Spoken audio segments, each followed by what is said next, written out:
Hello, नमस्कार. आपल्या YouTube चॅनलवर तुम्हा सर्वांचं अगदी मनापासून स्वागत आहे. तर आज आपण बनवणार आहे जे खास हिवाळा स्पेशल आणि अतिशय पौष्टिक असे हे लाडू. अतिशय पौष्टिक आहेतच आहेत, पण पायाच्या नखापासून ते डोक्याच्या केसापर्यंत सगळ्या दुखण्यावर रामबाण उपाय आहे. कंबरदुखी, गुडघेदुखी, केस गळती सगळ्या दुखण्यावर रामबाण उपाय आहे. अतिशय पौष्टिक लाडू आपण आज बनवत आहे. तर अर्धी वाटी आळीव आहे. तर आपल्याला एका पॅनमध्ये मी 1 चमच आपल्याला तूप लागणार आहे.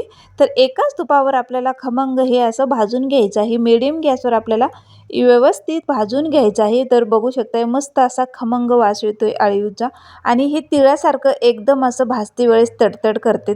तर मस्त असं कलर आलेला आहे. मस्त छान भाजलेलं आहे. एका भांड्यामध्ये आपण काढून घेऊया. तर हे आपण थंड करायला एका भांड्यामध्ये काढून घेऊया. तर पूर्ण असं पॅनमधलं मी एक भांड्यामध्ये काढून घेते. तर हे आळीव जास्त चिकट असतात, त्याच्यामुळे जास्त असं लवकर निघत नाही भांड्याचं. तर अगदी कोमट झालेलं आहे.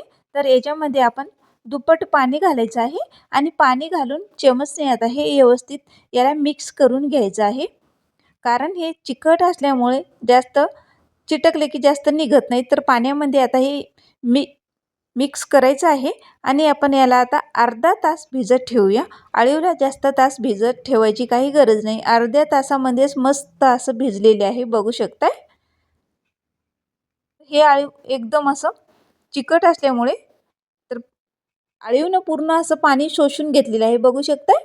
तर मस्त असं भिजलेले आहे आळीव. पण आता पुन्हा एका पॅनमध्ये आपल्याला काय करायचं आहे, अगदी थोडंसं त्याच पॅनमध्ये अर्धी वाटी मी खोबरं आहे.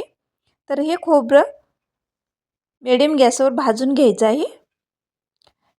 तर या खोबऱ्यामध्येच आपल्याला काजू बदामचे काप घालायचे आहेत. तर याच्याबरोबर आपण खोबऱ्याबरोबर याला काजू बदामचे काप आपण गरम करून घेऊया. हलकंसं गरम करून घ्यायचं आहे. काजू बदामचे काप, खोबरं हलकंसं मी आता हे गरम करून घेतलेलं आहे. अगदी थोडंसं याच्यामध्ये अर्धा चमच मी तूप घातलेलं आहे आणि तुपावर हलकंसं गरम करून घ्यायचं आहे. तर हे याच्यामध्येच आपल्याला याच्यामध्ये घालायचं आहे. तर मी छोट्या वाट्या आहे तर 3 वाट्या मी गूळ घेतलेला आहे. तर याचा पाक बनवायचा आहे. तर मस्त गूळ विरघळलेला आहे, बघू शकताय. तर आपल्याला एकदम असा कडक पाक हे असं बनवायचं नाही. तर आपल्याला पाक हे मऊच बनवायचं आहे. गूळ विरघळला म्हणजे आपल्याला लगेच याच्यामध्ये मिश्रण घालायचं आहे. तर बघू शकताय हे आळीव आहेत ते भिजलेले आपल्याला गुळामध्ये मिक्स करायचे आहेत. गूळ पण आता छान विरघळलेला आहे आणि हे आळीव घातलेले आहेत व्यवस्थित आता याच्यामध्ये मिक्स करायचं आहे. तर मीडियम गॅस आहे. गॅस काय बंद केलेला नाही. गॅस मीडियम आहे आणि मीडियम गॅसवरच आपल्याला हे मिक्स करायचं आहे.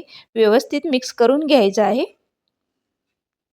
मीडियम गॅसवर मिक्स करते वेळेस आपल्याला हे लगेच कळून येते की आळायला लागलं की आपलं लाडू वळायला हे तयार झालेलं आहे. मिश्रण आता असं घटसर होत आहे. तर आपण याचे आता लाडू वळून घेऊया. तर बघू शकताय मस्त आता मिश्रण आळून येते. आता हे एकदम असं आळून येण्यासाठी आपण एका भांड्यामध्ये काढून घेऊया आणि याला जास्त थंड करायचं नाही. एकदम असं कोमट असतानाच आपल्याला हे लाडू वळून घ्यायचे आहेत आणि सहज एकदम असं सोप्या पद्धतीने आपण लाडू वळून घेत आहे. तर एकदम सोपी पद्धत आहे लाडू बनवायची. एकदम हातावर घेतले की चिकट असल्यामुळे लगेच लाडू वळल्या जाते. तर हे इकडे तिकडे असं विस्कटल्या जात नाही. लगेच हातात घेतले की लगेच लाडू वळते. तर बघू शकताय चिकट असल्यामुळे लाडू लगेच आपलं वळून येते. तर बघू शकताय मस्त असे आपले आळीवचे लाडू तयार झालेले आहेत. कोमट असतानाच लगेच असं लाडू वळून घ्यायचे आहेत. तर याच पद्धतीने सगळे लाडू मी वळून घेते आणि हे लाडू रोज सकाळी अनुशापोटी खाल्लं तर अतिशय पौष्टिक असे लाडू अनुशापोटी खायचं आहे. सकाळी सकाळी चहाच्या अगोदर मस्त असे लाडू झालेले आहेत, बघू शकताय. याच पद्धतीने सगळे लाडू मी वळून घेतलेले आहेत आणि खूप पौष्टिक असे लाडू आणि खूप छान असे खूप दिसायला पण अतिशय सुंदर असे झालेले आहेत आणि चवीला पण अतिशय सुंदर अशी चव झालेली आहे लाडवाची.